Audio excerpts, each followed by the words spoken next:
The vehicle I'll be working on today is a 2009 Chevrolet Trailblazer.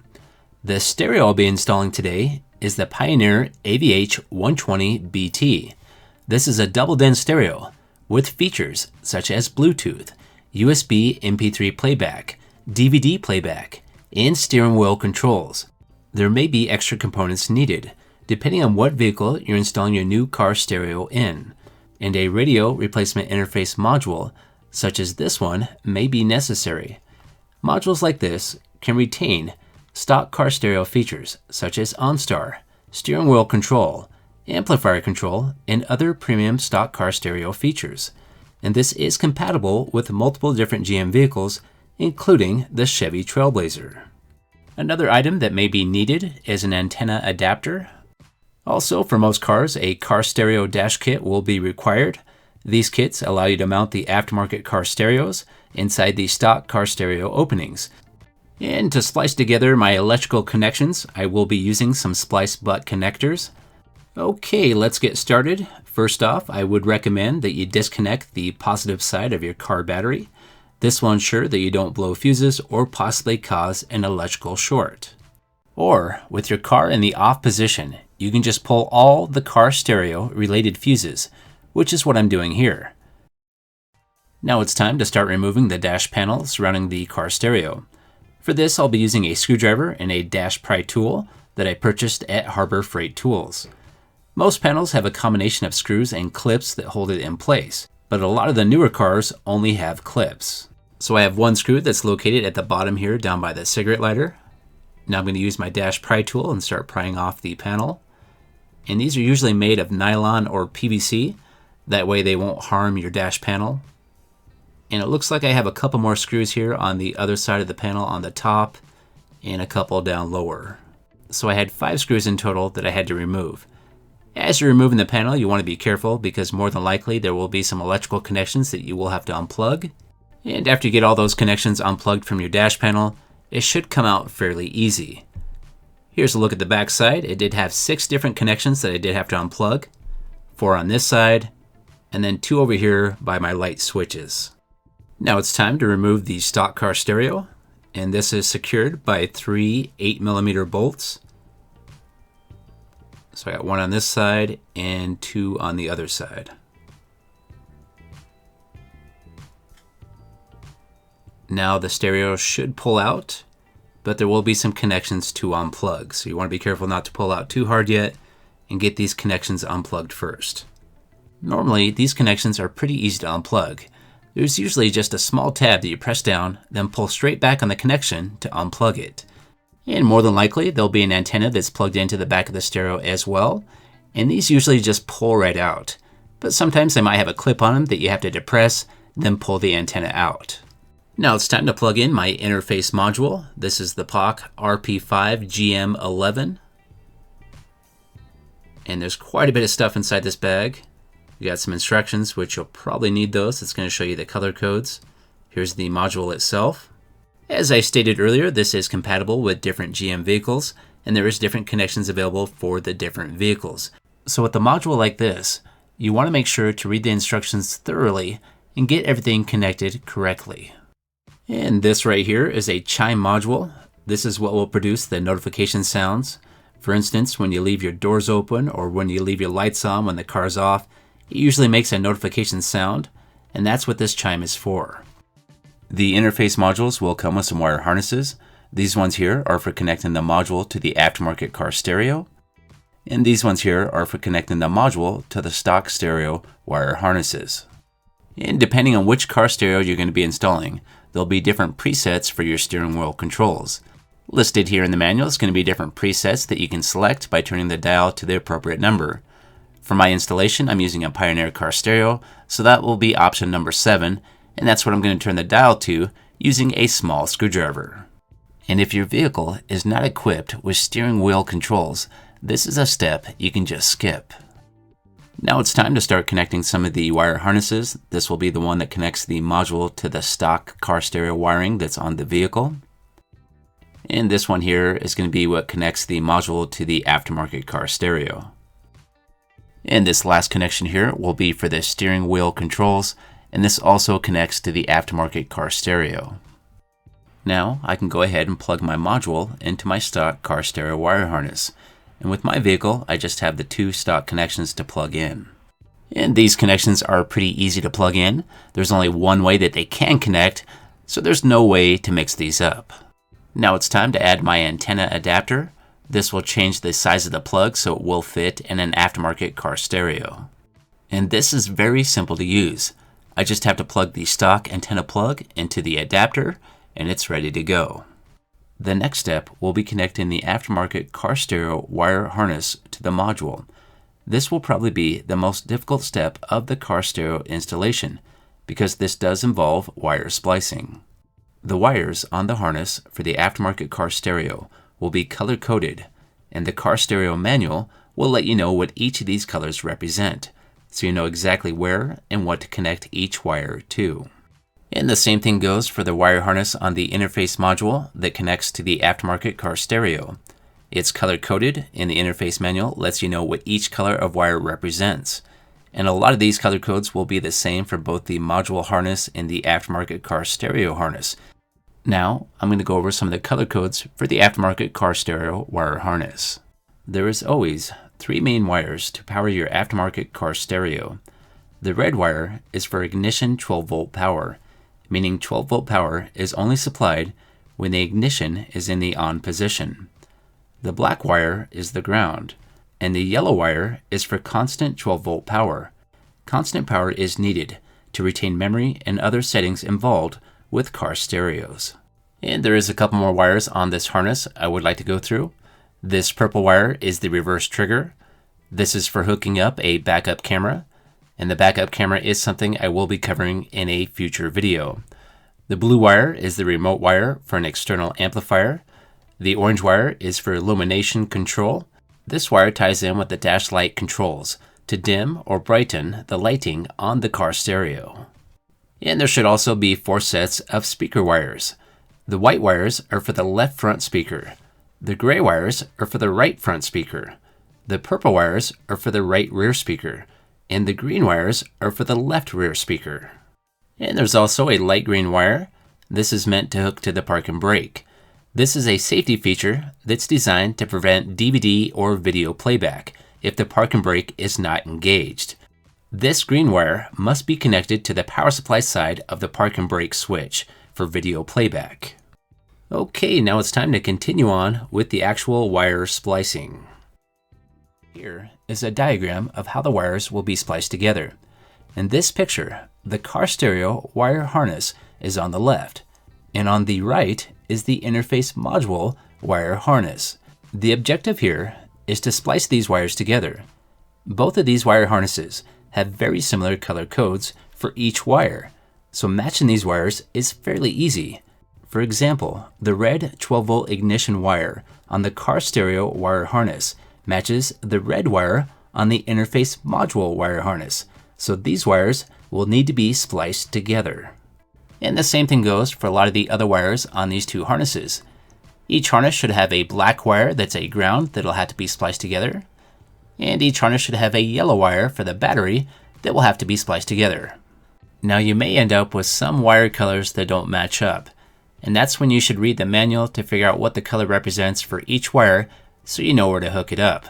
But you also might end up with some wires that are unused and not needed. For example, the blue wire with a white stripe is for turning on an external amplifier, so this wire should only be connected if your vehicle has an external amplifier. In my case, my vehicle does not have an amplifier, so this blue and white wire will not be connected, and I will also apply some electrical tape to the end of the wire to insulate it from making contact with any other wires or metal surfaces. Also, my vehicle is not equipped with a reverse backup camera, so the reverse wire, which is purple and white, will not be connected as well. There may also be a couple of wires on the interface module that will not be used because your car stereo might not support certain features, such as vehicle speed output, which would be the pink wire on the interface module. With any wires, such as this pink wire that will not be used, just go ahead and apply some electrical tape to the end of these wires and continue on. So just keep all this info in mind when splicing the wires together. In most cases, there will probably be a couple of wires that will not be needed and unused. Now let's start splicing the wires together. For this step here, you'll need a pair of wire strippers and a wire crimper. This tool here is capable of doing both, plus it's also a wire cutter. To start with, you need to strip all the ends of the wires that will be used. This tool has different wire gauge sizes for stripping, so you just have to match the gauge size of the wire, which can vary. I like to strip at least 3/8 of an inch of the sheathing off each wire's end, and sometimes the wire ends might be pre-stripped. If that's the case, you can just skip this step. After getting all the wire ends stripped that will be spliced together, it's time to start crimping the splice butt connectors on the ends of the wires. And I will be crimping these connections onto the wire harness for the aftermarket car stereo first. So what I like to do with the end of each wire that I strip is twist the end of it with my fingers, and this makes it fit inside the connector a little bit easier. Now I'm going to slide my connector over the wire, and this should be approximately halfway through the inside of the connector. Now I'm going to grab my crimper and go ahead and crimp this connection onto the wire. This particular crimper has a red dot where I'm supposed to be placing the red butt connections. Once it's in that spot, I just squeeze down and it crimps this connection onto the wire. And you always want to double check and make sure you have a nice tight connection before moving on to the next wire. If for some reason the butt connector pulls off, you're going to have to just start over with a new crimp connection. There's a lot of other methods out there for splicing the wires together. And you can even solder the wires together as well for an even stronger connection. But for this video, I'll just be using the splice butt connections. As I mentioned earlier, these connections are for 22 through 16 gauge wiring, so they should fit most of your car stereo wiring. And from this point, I'm just going to keep repeating the same process. I twist the end of the wire with my fingers, then slide the connector over the wire, then crimp it in place. And after getting that connector crimped on, I always make sure to give it a little bit of a tug to make sure it's not loose and it doesn't just fall off. And now I have all my splice connectors crimped on the car stereo wire harness. Now it's time to start crimping all these connections to the interface module wire harness. And to make things easier, I did go ahead and unplug the module wire harness from the module while crimping these connections. So with a lot of these connections, it's just a matter of matching the colors, then crimping them together. But you always want to double check in the manuals to make sure you're connecting the correct wires. And also, some of the wires may not have colors that match, but again, the manuals can help you out with that. So what I've done here is I've matched the green and black speaker wire on the car stereo wire harness with the green and black speaker wire on the interface module wire harness. Then I crimped the connection together. And now these two wires have been spliced together to become one wire. And now I'm going to repeat the steps with the next wire. This would be the solid green speaker wire that I'm connecting to. I've twisted the end of it with my fingers, then I slide the connector over it, then crimp it in place. So from this point, everything with the connections starts to become pretty repetitive. You just match up the appropriate wires, then crimp your connection, then move on to the next wire. So most of these connections are pretty straightforward and easy to figure out, but there was two wires that had to be connected different. With this particular interface module, the RP5-GM11, there is two wires coming off the interface module wire harness where it connects to the stock stereo wire harness. These two wires are yellow, which is a constant power, and black, which is a ground. And these wires have to be tied in with the other yellow and black wires on the other wire harnesses. So basically there is 3 yellow wires that have to be spliced together and 3 black wires that have to be spliced together as well. And for these connections, I did use a slightly larger splice butt connection, which is 14 through 16 gauge. Now that I have all my electrical splices done, and my wire harnesses plugged back into my module, it's time for a test. So right here, what I'm doing is plugging in the wire harness to the aftermarket car stereo, along with the antenna and the steering wheel control plug. Now it's time to go ahead and reconnect the car battery or insert the pulled fuse for a car stereo test. And as long as I've hooked up everything correctly when I turn my car on, everything should work just fine. So it looks like it powered up just fine, which is a good thing. Now I'm going to go into settings and connect my phone via Bluetooth so I can play some music that doesn't have copyright protection. Mainly what you're looking for when you're testing out a car stereo is you want to make sure that it powers up first off. Then you want to make sure that it has sound output. And you should also check the balance and fade to make sure all the speakers are working as they should. So it looks like my sound output is working good. Now I'm going to check the right side and make sure that the speakers separate when I put it on the right side only. So now it's only playing on the right side. And now it's going to be both left and right. Now I'm going to check the rear speakers.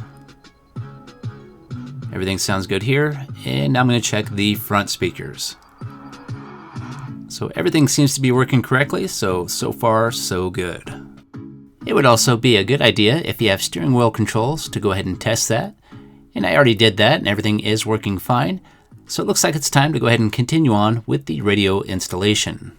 But if for some reason you do happen to run into issues when testing your car stereo out, such as a speaker not working, go back and check all the connections and make sure everything is connected properly. You may just have a loose connection or a mismatched connection. Now before I continue on with the installation, I will go ahead and shut the car off and disconnect the battery power again, then unplug the wire harnesses from the car stereo. Now it's time to insulate any cables that will not be used. These two plugs here are for an option that my car does not have. So I'm going to use a roll of electrical tape to go ahead and insulate the ends of these so they can't come in contact with anything inside the radio compartment. And go ahead and do the same thing for any other wires that are exposed on the wire harnesses. And if you want to, you could try to organize any extra slack on these wire harnesses with zip ties or some electrical tape like what I'm doing here, but this step is not necessary. But sometimes it can help with fitting all this extra wiring and modules inside the radio compartment. And there usually is some extra room inside these radio compartments so you can fit extra things in there such as these modules, but I have had a couple installations where it was a pretty tight fit. And it looks like I got one more thing to take care of with the wiring. This is the chime module. This is what produces these sounds for when your doors are open or when you leave the headlights on. And I'm just going to go ahead and screw this down in the bottom of the radio compartment right there, and that'll work just fine. And now I'm going to go ahead and stuff the wires and module in the right side of the radio compartment because that's where I have the most room. But for your own vehicle, you're going to have to determine where the most room inside the radio compartment is to stuff your wires and module. Now it's time to install the stereo dash kit. So this one is for a variety of vehicles, including the Chevy Trailblazer. And it does come with some detailed instructions that show you how to assemble it for each vehicle. There's a look at the Chevy Trailblazer. It shows I have to break off a bunch of tabs and assemble these side pieces. So here's the main piece, and all these tabs have to be broken off. And here's the side pieces. And here's what it looks like after it's assembled. So this piece is meant to slide over your car stereo, then it secures with screws on the side of it. So this slides right over the front of my Pioneer car stereo. And it actually fits pretty nice. Now it's time to go ahead and secure it with screws. Located on the side of the stereo, you can see that these holes line up with screw holes that's in the car stereo. And what I want to do is secure it with 2 screws on each side of the dash kit to secure this to the car stereo. And there should be some screws that are included with the dash kit, but there's also some screws that come with the car stereo, and that's the ones I'm using here. Whatever screws you decide to use, you want to make sure that they're 1/2 inch or shorter, because if they're too long, they may interfere with components inside your car stereo. So my dash kit is now secured to my car stereo, and it's time to go ahead and make my connections to the back of my stereo, including the wire harness, the steering wheel connector, and the antenna. Once I have all my connections made, I can carefully tuck the wires inside the opening as I install my car stereo inside this opening. The dash kit itself should have some holes or slots that line up with the dash stereo mounts. Once I have the stereo pushed all the way in and lined up with the dash mount holes, I can go and secure it with screws. With this stereo, there's 1 screw on the right side and 2 on the left side. And here's a closer look at how this dash kit secures this aftermarket car stereo to this dash. And at this point, I'm very close to being done.